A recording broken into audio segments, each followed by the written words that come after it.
তাহলে আমরা তেজস্ক্রিয়তা সম্পর্কে জেনেছি। এবার আমরা জানবো হচ্ছে অর্ধায়ু সম্পর্কে। যে কোনো তেজস্ক্রিয় পদার্থের একটা অর্ধায়ু বা হাফ লাইফ থাকে। আমরা জানি যে আয়ু থাকে এবং আয়ুর অর্ধেক করলে যা আসলে পাওয়া যায় সেটা হচ্ছে অর্ধায়ু। কথাটা এমনই, তবে এখানে অর্ধায়ু কথাটা আমরা আরেকটু গুরুত্বপূর্ণ কাজে ব্যবহার করি। দেখো, একটি তেজস্ক্রিয় পদার্থ ঠিক কোন মুহূর্তে বিকিরণ করবে সেটি বলা সম্ভব নয়। পদার্থবিজ্ঞান শুধু তার বিকিরণ করার সম্ভাবনাটি বলতে পারে। সে কারণে তেজস্ক্রিয়তার পরিমাণ বের করার জন্য মূলত আমরা অর্ধায়ু ধারণাটি ব্যবহার করি। তাহলে অর্ধায়ু ধারণাটা ব্যবহার করা হয় তেজস্ক্রিয়তার পরিমাণ বের করার জন্য। এটি হচ্ছে একটা গুরুত্বপূর্ণ কথা। এখন যে পরিমাণ সময়ের ভেতর অর্ধেক সংখ্যক নিউক্লিয়াসের বিকিরণ ঘটে সেটাকে বলা হয় অর্ধায়ু। অর্থাৎ যে আয়ুর মধ্যে অর্ধেক সংখ্যক নিউক্লিয়াসের বিকিরণ ঘটে, এইটাই হচ্ছে মূলত অর্ধায়ুর সংজ্ঞা। যে সময়ের মধ্যে অর্ধেক সংখ্যক নিউক্লিয়াস বিকিরণ ঘটে সেটাকে বলে অর্ধায়ু। কাজেই যে নিউক্লিয়াসের তেজস্ক্রিয়তা যত বেশি তার অর্ধায়ু তত কম। স্থিতিশীল নিউক্লিয়াস যার কোনো তেজস্ক্রিয়তা নেই তার অর্ধায়ুকে আমরা অসীম বলে বিবেচনা করতে পারি। পরীক্ষায় কিন্তু এটা আসবে, একটা স্থিতিশীল নিউক্লিয়াসের অর্ধায়ু কত।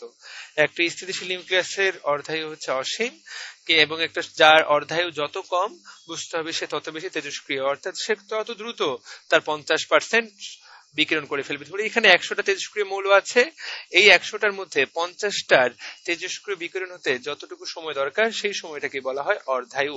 তাহলে এটা হচ্ছে অর্ধায়ুর সংজ্ঞা। এখন একটি বিষয় জেনে রাখা দরকার যে তেজস্ক্রিয়তা কিন্তু সবসময় একটা নিউক্লিয়াসের ঘটনা, এবং তেজস্ক্রিয় রশ্মি যখনই বিকিরণ ঘটে তখনই কিন্তু নিউক্লিয়াসের পরিবর্তন ঘটে, এবং একটি নিউক্লিয়াস অন্য একটি নিউক্লিয়াসে পরিবর্তিত হয়। ভিন্ন নিউক্লিয়াস চার্জহীন পরমাণু হওয়ার জন্য খুব সহজেই একটি বা দুইটি বাড়তি ইলেকট্রনের কাছাকাছি পরিবেশ থেকে নিতে পারে কিংবা ছেড়ে দিতে পারে, কারণ নিউক্লিয়াসের ভেতরকার নিউক্লিয়ার শক্তি অনেক বেশি হলেও সে তুলনায় ইলেকট্রনের শক্তি খুবই কম। অর্থাৎ আমরা যেটা বলছি, এই লাইনগুলোর অর্থ হচ্ছে যে বারবার যে তুমি একটা করে প্রোটন ছেড়ে দিচ্ছ বা প্রোটন নিয়ে নিচ্ছ, তার ফলে কিন্তু তোমার একটা ধনাত্মক চার্জে পরিবর্তন ঘটছে। তো আমরা বলেছি যে যে পরিমাণ প্রোটন থাকবে সেই পরিমাণ ইলেকট্রন থাকবে। তো ইলেকট্রন কিন্তু সে চাইলেই বাইরে থেকে নিতে পারে, চাইলেই বাইরে দিতে পারে।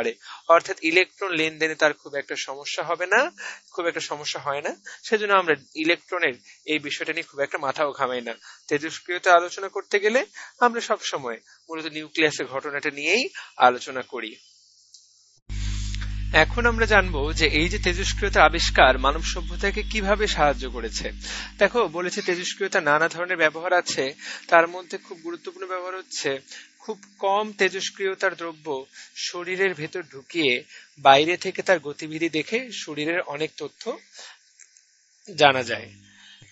আমরা একটা তেজস্ক্রিয় পদার্থকে শরীরের মধ্যে দিলাম, সে পুরো রক্তনালীগুলোতে ঘোরাঘুরি করলো, আমরা কিন্তু পুরো শরীরের রক্তনালীগুলো সম্পর্কে একটা ভালো ধারণা পেয়ে যাব। সাধারণত সেরকম তেজস্ক্রিয় হয় খুব কম অর্ধায়ু, হয়তো কয়েক মিনিট। কাজেই ঘন্টা খানেকের মধ্যে ওই পদার্থের সব তেজস্ক্রিয়তা শেষ হয়ে যায়। যেগুলোকে আমরা শরীরের মধ্যে দেই সেগুলোর অর্ধায়ু হয় খুব কম সময়ের জন্য, তাদের তেজস্ক্রিয়তা কিন্তু ঘন্টা খানেকের মধ্যে যতক্ষণ আমাদের পরীক্ষা করতে দরকার ততক্ষণের মাঝেই কিন্তু শেষ হয়ে যায়। এখন তেজস্ক্রিয়তার একটা খুবই গুরুত্বপূর্ণ ব্যবহার হচ্ছে, এই তেজস্ক্রিয়তা আমরা ব্যবহার করি প্রাচীন জীবাশ্মের বয়স নির্ণয় করতে। কিভাবে আমরা প্রাচীন জীবাশ্মের বয়স নির্ণয় করি? আমাদের শরীরে প্রচুর কার্বন আছে, এই কার্বনগুলোর মধ্যে একটা নির্দিষ্ট পরিমাণ C14 তেজস্ক্রিয় কার্বন পরমাণুটা থাকে। এখন এই যে C14 তেজস্ক্রিয় কার্বন পরমাণু, এই C14 কিন্তু একটা মানুষ মরে যাওয়ার পর বা যে কোনো একটা উদ্ভিদ মারা যাওয়ার পর নতুন করে আর তার শরীরে প্রবেশ করতে পারে না। তো এবং যতটুকু ছিল আগে ততটুকু ধীরে ধীরে ক্ষয়ে যেতে থাকে। তো অবশিষ্ট যতটুকু আছে সেইটা এবং কতটুকু কমে গেছে সেগুলো হিসাব করলে আমরা কিন্তু বলতে পারবো যে এই উদ্ভিদ বা এই প্রাণীটার কত বছর পূর্বে দুনিয়ার বুকে বেঁচে ছিল, এই প্রাণীটার বয়স কত। কিন্তু এই তেজস্ক্রিয় কণা আবার শরীরের কোষের ক্ষতি করতে পারে, সেজন্য নানা ধরনের সতর্কতা অবলম্বন করা হয়। আবার শরীরের ক্ষতিকর কোষ ধ্বংস করার জন্য এই তেজস্ক্রিয়তাকেই ব্যবহার করা হয়। একটা নির্দিষ্ট মাত্রা ব্যবহার করলে সেটা উপকারী, এই নির্দিষ্ট মাত্রা পার হয়ে গেলে সেটা কিন্তু আমাদের ক্ষতি ডেকে আনে। সে কারণে ক্যান্সারের চিকিৎসায় ক্যান্সার কোষ ধ্বংস করার জন্য তেজস্ক্রিয় কণা ব্যবহার করা হয়। তাহলে আমরা দেখতে পাচ্ছি এখানে একটা সুন্দর একটা আমরা আলোচনা এখানে আমরা দেখলাম, আশা করি বুঝতে পারছি। এছাড়া যন্ত্রপাতি জীবাণু মুক্ত করতে, আগুনে ধোঁয়ার উপস্থিতি নির্ণয় করতে কিংবা খনিজ পদার্থে বিভিন্ন ধাতুর পরিমাণ নির্ণয় করতে আমরা তেজস্ক্রিয়তার ব্যবহার করি। তাহলে বন্ধুরা, এই হচ্ছে আমাদের তেজস্ক্রিয়তার ব্যবহার নিয়ে আলোচনা। তোমাদের পরীক্ষায় কিন্তু আমাদের দৈনন্দিন জীবনে বা আমাদের মানব সভ্যতায় তেজস্ক্রিয়তা কিভাবে ভূমিকা পালন করে তা নিয়ে প্রশ্ন আসতে পারে, তোমাকে কিন্তু সেটা পারতে হবে। তেজস্ক্রিয়তা নিয়ে দিনে দিনে মানুষের মধ্যে সচেতনতা বাড়ছে।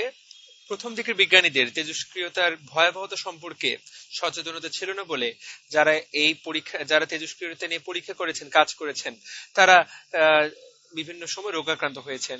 দীর্ঘদিন তেজস্ক্রিয় মৌল নিয়ে কাজ করার কারণে মেরি কুরি তিনি কিন্তু লিউকেমিয়াতে মারা যান।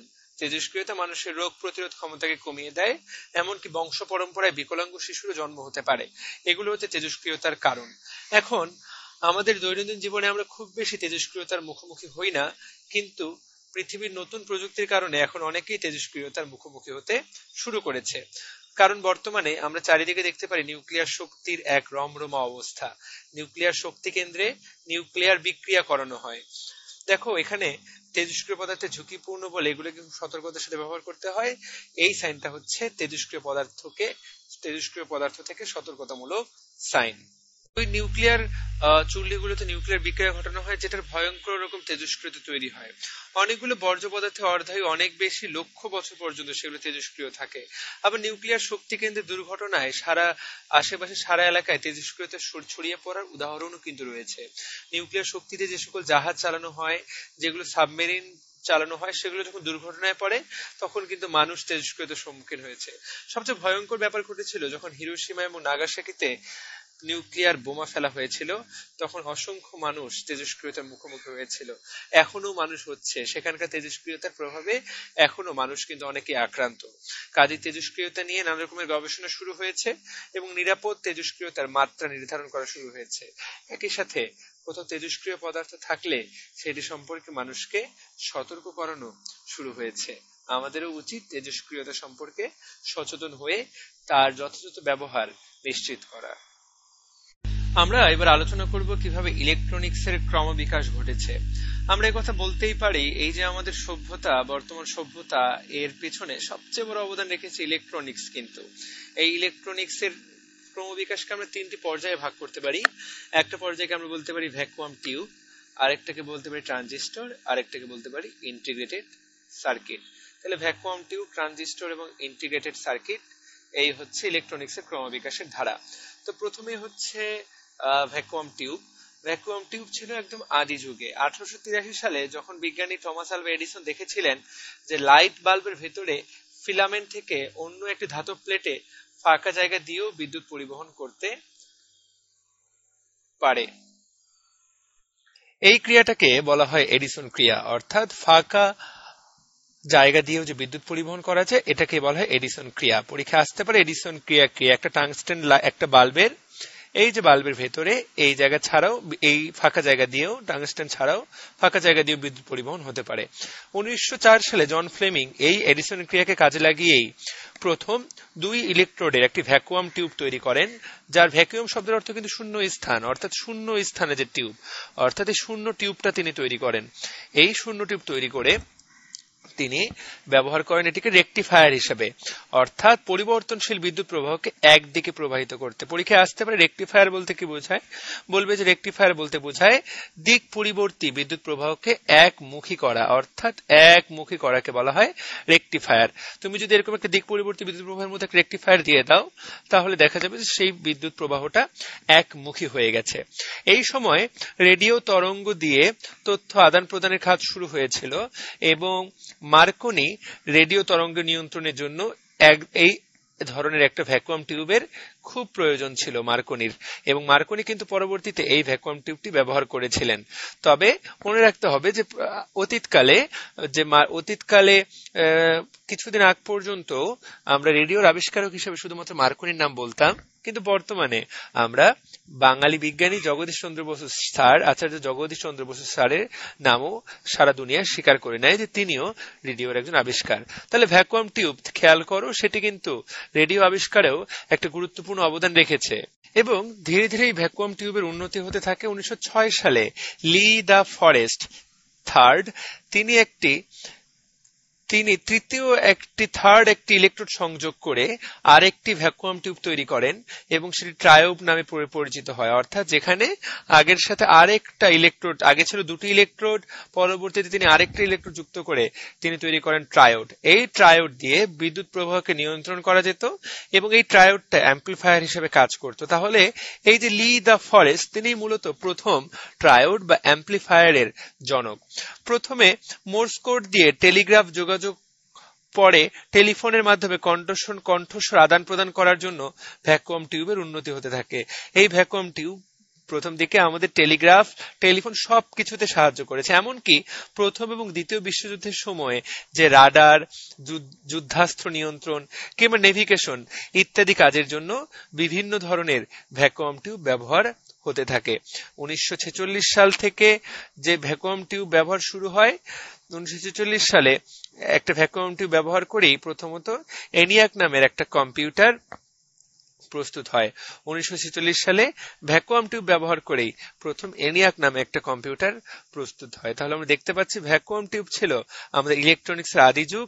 এই একটা ভ্যাকুয়াম টিউব, এখানে একটা ভ্যাকুয়াম টিউব, এখানে বেশ কিছু ভ্যাকুয়াম টিউবের ছবি দেওয়া আছে যেগুলো ধীরে ধীরে উন্নতি করেছে এবং এগুলো ব্যবহার করে আমাদের প্রাচীন ইলেকট্রনিক যন্ত্রপাতিগুলো উন্নতি সাধন করেছে। ট্রানজিস্টরের আবিষ্কার ছিল মানব সভ্যতার ইতিহাসে একটা বড় ধরনের আবিষ্কার। এটি এক লাফে মানুষকে অনেকটুকু পথ এগিয়ে দিয়েছে মানব সভ্যতাকে। 1947 সালে বেল ল্যাবরেটরিতে, এই হচ্ছে সেই বেল ল্যাবরেটরি যেখানে আমাদের কথা সাহিত্যিক, কিশোর ঔপন্যাসিক ডক্টর মোহাম্মদ জাফর ইকবাল এখানেই কাজ করতেন। এই বেল ল্যাবরেটরিতে প্রথম ট্রানজিস্টর তৈরি করা হয়। প্রথম ট্রানজিস্টরটা এই জায়গায় তৈরি করা হয় এবং এই আবিষ্কারের জন্য এই যে তিনজন আবিষ্কারক, বিজ্ঞানী বার্ডেন, ওয়াল্টার ব্রাটেইন এবং উইলিয়াম শকলিকে নোবেল পুরস্কার দেওয়া হয়। কিন্তু নোবেল পুরস্কারও আসলে তাদের জন্য কম, কারণ এই আবিষ্কারটা এতটাই গুরুত্বপূর্ণ। এই ট্রানজিস্টর অতি দ্রুত এবং ব্যাপকভাবে পৃথিবীকে পাল্টে দেয়। ট্রানজিস্টর ভ্যাকুয়াম টিউবের মতোই কাজ করতে পারে, কিন্তু ভ্যাকুয়াম টিউবের তুলনায় অতি ক্ষুদ্র, এর ওজনও খুবই কম এবং এটি ব্যবহার করতে খুব অল্প পরিমাণে বিদ্যুৎ দরকার হয় এবং এটা অনেক বেশি নির্ভরযোগ্য। সবচেয়ে বড় কথা, এটা অনেক কম খরচে তৈরি করা সম্ভব। কাজেই ট্রানজিস্টর খুব দ্রুত ভ্যাকুয়াম টিউবকে সরিয়ে তার স্থান দখল করতে শুরু করে এবং ট্রানজিস্টর ব্যবহার করে মানুষ দৈনন্দিন ইলেকট্রনিক যন্ত্রপাতি তৈরি করতে শুরু করলো এবং আমাদের ঘরে ঘরে ইলেকট্রনিক যন্ত্রপাতি অনেক সহজলভ্য হয়ে গেল। ট্রানজিস্টরের পরে এবার আমরা আলোচনা করব ইন্টিগ্রেটেড সার্কিট নিয়ে। 1952 সালের দিকে ইন্টিগ্রেটেড সার্কিট সম্পর্কে আলোচনা শুরু হলেও আমরা সত্যিকারের ইন্টিগ্রেটেড সার্কিট পাই 60-এর দশকে। 50-এর দশকে একটি সিলিকনের পাতলা প্লেটে ওয়েফার, যে পাতলা প্লেটটাকে বলে ওয়েফারে অসংখ্য ট্রানজিস্টর তৈরি করে সেগুলোকে কেটে আলাদা করে নেওয়া হতো। কিন্তু ইন্টিগ্রেটেড সার্কিট তৈরি করার সময় এই প্রক্রিয়াটাকে আর একটুখানি এগিয়ে নিয়ে যেতে হয়েছিল। তখন শুধু ট্রানজিস্টর তৈরি না করে তার সাথে ডায়োড কিংবা রেজিস্টর এবং ক্যাপাসিটর বসিয়ে পূর্ণাঙ্গ একটা সার্কিট বর্তনী তৈরি করা শুরু হয়। এরই নাম দেওয়া হয় ইন্টিগ্রেটেড সার্কিট বা সমন্বিত বর্তনী, অর্থাৎ যার মধ্যে সবই থাকবে। এটা যদি একটা ওয়েফার হয়, এর মধ্যে তোমার ডায়োড থাকবে, রেজিস্টর থাকবে, ক্যাপাসিটর থাকবে, তাদের কানেক্টর গুলো থাকবে এবং ট্রানজিস্টর থাকবে। সব মিলায় একটার মধ্যে সবকিছু থাকার এই জিনিসটাকে বলা হয় ইন্টিগ্রেটেড সার্কিট। যার ফলে প্রযুক্তির উন্নতির সাথে সাথে অল্প জায়গায় অনেক বেশি ট্রানজিস্টর বসানো শুরু হলো এবং তার নাম দেয়া হলো প্রথমে লার্জ স্কেল ইন্টিগ্রেশন, পরবর্তীতে ভ্যারি লার্জ স্কেল ইন্টিগ্রেশন। প্রথমে কিছু জিনিস বসানো হতো, তারপরে অনেক কিছু বসানো গেল। ফলে এই সার্কিটগুলো ব্যবহারের উপযোগী করে প্যাকেজ করা হতো যেন সরাসরি সার্কিট বোর্ড ব্যবহার করা যায়। মাইক্রো কম্পিউটার, চিকিৎসার যন্ত্রপাতি, ভিডিও ক্যামেরা, যোগাযোগ উপগ্রহ, এই সব জায়গায় আমরা ইন্টিগ্রেটেড সার্কিট ছাড়া আমরা কিন্তু কোনো দিনই আমরা ব্যবহার করতে পারতাম না এই জিনিসগুলো। আইসি আমাদের দৈনন্দিন জীবনে অপরিহার্য। আমাদের ইলেকট্রনিক্স প্রযুক্তি এগিয়ে যাচ্ছে। আমরা ভবিষ্যতে ইলেকট্রনিক সার্কিটে অপটিক্স কিংবা আলোর সাহায্যে তথ্য বিনিময় সংক্রান্ত আইসি দেখতে পাবো। একই সাথে প্রোগ্রাম করে নিজের প্রয়োজন মতো সার্কিট তৈরি করার আইসি, যেটাকে বলা হয় ফিল্ড প্রোগ্রামেবল গেট অ্যারে, আরো বেশি ক্ষেত্রে ব্যবহার দেখতে পারবো। তো এইটাই হচ্ছে ভবিষ্যতের প্রযুক্তি, ভবিষ্যতের আইসি। খেয়াল করে দেখো, এই ভবিষ্যতের আইসিটার নাম হচ্ছে ফিল্ড প্রোগ্রামেবল গেট অ্যারে। আশা করি নামটা তুমি মনে রাখবে।